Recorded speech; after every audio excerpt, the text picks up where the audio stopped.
வெற்றி முக்கியமானது.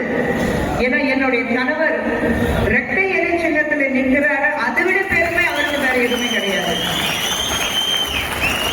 எனக்கு அவருக்கு அறிமுகமான காலத்திலிருந்து எனக்கு தெரியும், அவருடைய கனவு ஹீரோ, ஒரு மாபெரும் தலைவர்.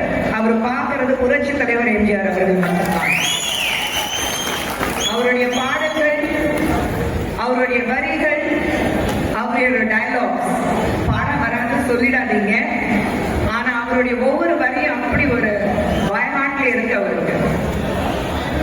அதே மாதிரி இந்த மேடையில நிச்சயமாக எங்களுடைய வீட்டுல மூத்த அண்ணனாக நாங்க பார்க்கக்கூடிய ஏசி சண்முகம் அவர்கள், அவருக்கு நன்றி சொல்லிதான் ஆகணும்.